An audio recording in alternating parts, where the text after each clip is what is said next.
Serial గురించి ఏమైనా చెప్తే చెప్పరా ప్లీజ్? ఇదే కదా మీకు కావాలి, ఇదే చెప్పమన్నారు కదా.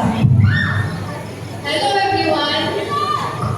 So last year on same day మేము ప్రీమియర్ చేసాము ఫస్ట్ ఎపిసోడ్. అప్పుడు I was very new to this. ఎలా ఉంటుంది అనుకున్నా, but after 1 year it is beautiful. చాలా బాగా అనిపిస్తుంది. నైట్ మొత్తం నిద్ర వదిలేసి షూటింగ్ చేసి ఇక్కడ వచ్చి ఎవ్రీథింగ్ మేము మర్చిపోయాం. మీ అందరినీ చూసి వెరీ వెరీ హ్యాపీ. అండ్ మా అందరినీ చూడడానికి వచ్చినందుకు థ్యాంక్ యూ సో మచ్. ఇలానే మీ ప్రేమ చూపిస్తూనే ఉండండి.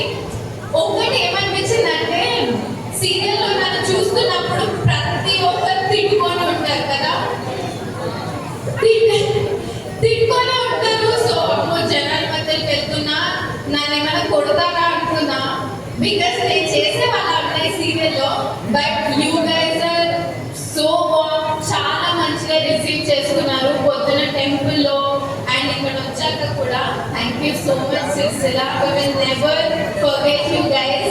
And ఇది ఫస్ట్ టైం ఇక్కడికి రావడం and it is such a beautiful experience. And మా శ్రీరామ్ సార్ దగ్గర ఇక్కడ ఆపేసారా sir? So he's such a good person and చాలా ఏడ్పిస్తారు షూటింగ్ లో. అంటే ఏడ్పించడం అంటే అలా ఏడిపిస్తారా? ఇది ఫస్ట్ వింటున్నా. అలా కాదు అంటే నాటి థింగ్స్ చేసి ఏడిపిస్తారా? ఫస్ట్ లో చెప్తుంది నన్ను ఏడిపిస్తుంది, ఇక్కడ చెప్తుంది స్టేజ్ మీద. చాలా అంటే లోపల ఎన్ని స్ట్రెస్ ఎంత టెన్షన్ ఉన్నా బయటికి మాత్రం will always be cool, mister cool లాగా. అసలు నాకు ఏమి టెన్షన్ లేదన్నట్టు, బట్ లోపల